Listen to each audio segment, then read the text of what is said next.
Before there was a name called South Africa, before borders were drawn or flags were raised, this land already carried memory. Memory etched into stone tools buried beneath ancient sands, into rock paintings hidden in mountain caves, into stories spoken beneath the stars for tens of thousands of years. This is a land shaped not only by conquest and conflict, but by endurance. A land where humanity itself left some of its earliest footprints. To understand South Africa is to understand a place where the deep past and the violent modern world collide, where ancient cultures met empire, where freedom was delayed but never erased, and where history still breathes beneath every road, mine shaft, and township street. The earliest known inhabitants of southern Africa were the San, often called Bushmen, and the Khoikhoi pastoralists, whose presence stretches back at least 100,000 years. Archaeological sites such as Blombos Cave reveal early symbolic behavior, engraved ochre, and some of the earliest known uses of tools and pigments by modern humans. These communities lived in intimate relationship with the land, hunting, gathering, and herding livestock, adapting to harsh climates and shifting landscapes.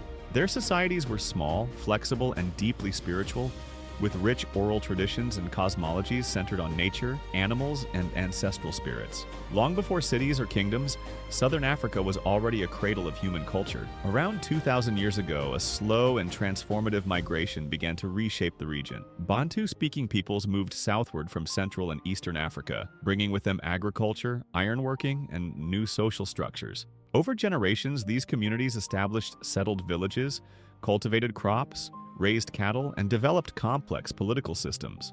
Iron tools allowed forests to be cleared and land to be farmed more intensively, accelerating population growth. By the first millennium CE, societies such as the ancestors of the Zulu, Xhosa, Sotho, and Swana peoples were firmly established across much of what is now South Africa. Between the 9th and 15th centuries, southern Africa became linked to vast trade networks stretching across the Indian Ocean world. Inland kingdoms, most famously Great Zimbabwe to the north, controlled gold production and trade routes that connected African interiors to Arab, Persian, Indian, and Chinese merchants along the coast. While Great Zimbabwe lay beyond modern South Africa's borders, its influence extended southward, shaping regional power structures and economic systems. Trade goods such as glass beads and ceramics found in South African archaeological sites testify to these global connections long before Europeans arrived. The first recorded European contact with southern Africa occurred in 1488, when the Portuguese navigator Bartolomeu Dias rounded the Cape of Storms, later renamed the Cape of Good Hope. To Europeans, this was a critical maritime gateway to the riches of Asia. To the indigenous inhabitants, it was the beginning of profound disruption. Initially, contact was limited and often hostile, with shipwrecked sailors clashing with local communities. For over a century, the Cape remained a navigational waypoint rather than a settlement. That changed in 1652, when the Dutch East India Company established a permanent refreshment station at the Cape under Jan van Riebeeck. What began as a small supply post for passing ships quickly expanded into a colonial settlement. Land was seized from the Khoikhoi, farms spread outward, and imported slaves from East Africa, Madagascar, and Southeast Asia were forced into labor. These enslaved people, alongside indigenous and European populations, formed the foundations of a racially stratified society. Violence, dispossession, and forced labor became structural features of colonial life. As Dutch settlers, known as Boers, pushed further inland, they developed a fiercely independent identity shaped by Calvinist religion, frontier warfare, and isolation.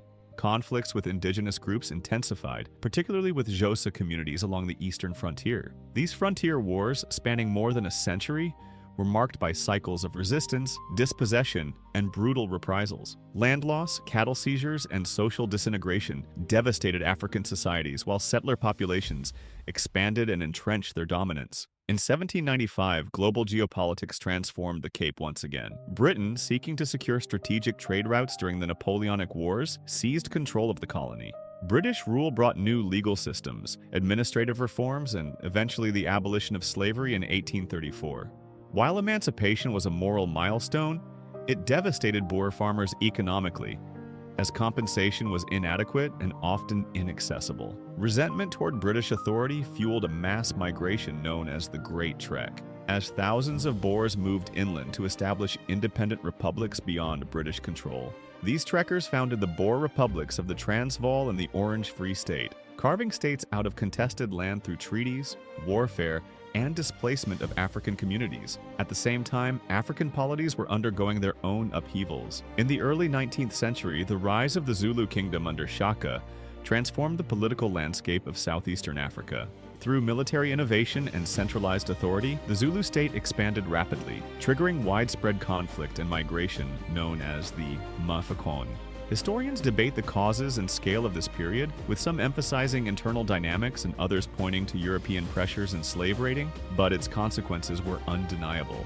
Massive disruption, new states, and shifting power balances. The discovery of diamonds near Kimberley in 1867, followed by gold on the Witwatersrand in 1886, irrevocably altered South Africa's trajectory. Mineral wealth drew foreign investment, industrial development, and waves of migrants from across the world. Mining transformed the economy and accelerated urbanization, but it also intensified racial exploitation. A system of migrant labor emerged, forcing African men into dangerous, low-paid work, while restricting their movement through pass laws and compound systems. Wealth flowed upward, while African communities bore the social and human cost. Competition over mineral wealth heightened tensions between Britain and the Boer republics, culminating in the South African War, commonly known as the Anglo Boer War, from 1899 to 1902. This conflict was devastating. British forces employed scorched earth tactics, destroying farms and interning Boer civilians in concentration camps, where tens of thousands died from disease and malnutrition. African populations also suffered immensely, though their experiences were long marginalized in historical accounts. Britain ultimately emerged victorious, absorbing the Boer republics into its empire. In 1910, the Union of South Africa was created, uniting British colonies and former Boer republics into a self-governing dominion under the British Crown. This new state was founded on racial exclusion. Political power was reserved almost entirely for the white minority, while African, colored, and Indian populations were systematically disenfranchised. The 1913 Natives Land Act formalized land segregation, confining the African majority to a fraction of the country's territory and laying the groundwork for future apartheid policies. Resistance to racial oppression began early and persisted relentlessly. In 1912, African leaders formed the South African Native National Congress,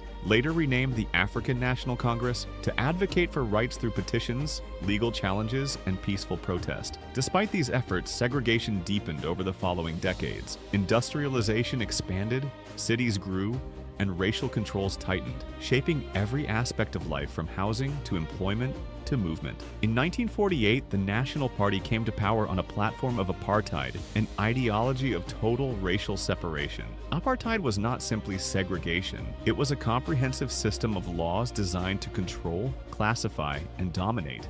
Populations were rigidly categorized by race, mixed communities were destroyed through forced removals, and millions were relocated to impoverished homelands designated for specific ethnic groups. Education, healthcare, and economic opportunity were systematically unequal, ensuring white supremacy at every level of society. Opposition intensified as apartheid hardened. Non-violent resistance campaigns, strikes, and boycotts were met with increasing repression. The massacre at Sharpeville in 1960, where police killed 69 unarmed protesters, marked a turning point. The government banned liberation movements, imprisoned leaders, and expanded its security apparatus. Figures such as Nelson Mandela were sentenced to life imprisonment, while many activists went into exile or underground. From the 1960s onward, the struggle against apartheid became both domestic and international. Armed resistance emerged alongside mass mobilization, while global condemnation grew.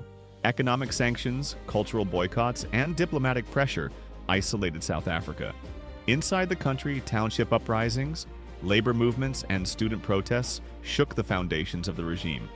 The 1976 Soweto uprising, sparked by the imposition of Afrikaans in schools, revealed the depth of youth resistance and drew worldwide attention to apartheid's brutality. By the late 1980s, apartheid was collapsing under the weight of internal unrest, economic stagnation, and international isolation. Reformist elements within the ruling elite recognized that the system was unsustainable. In 1990, the government lifted bans on liberation movements and released Nelson Mandela after 27 years in prison. Negotiations began to dismantle apartheid and build a new political order. These negotiations were tense, fragile, and often violent. Political assassinations, communal clashes, and extremist resistance threatened to derail the process. Yet, against immense odds, South Africans forged a compromise that avoided civil war. In 1994, the country held its first democratic elections. Millions voted for the first time, standing in long lines that symbolized both suffering and hope. Nelson Mandela was elected president, leading a multiracial government committed to reconciliation. The end of apartheid did not erase the deep scars of history. South Africa entered the post-apartheid era facing immense challenges: economic inequality, unemployment, crime, and the enduring legacy of racial injustice. The Truth and Reconciliation Commission sought to confront past atrocities through testimony rather than vengeance, offering a model that inspired the world, even as debates over justice and accountability continued. Today, South Africa remains a nation shaped by its entire past, from its ancient human origins to its colonial traumas and its hard-won democracy. It is a country of extraordinary diversity, resilience, and contradiction. The story of South Africa is not one of simple triumph or tragedy. It is a story of survival across millennia, of cultures that endured conquest, of people who resisted dehumanization, and of a society still striving to fulfill the promise of freedom. In the soil beneath its cities and the voices of its people, the full weight of history remains alive, reminding the world that South Africa's past is not over. It is still being written.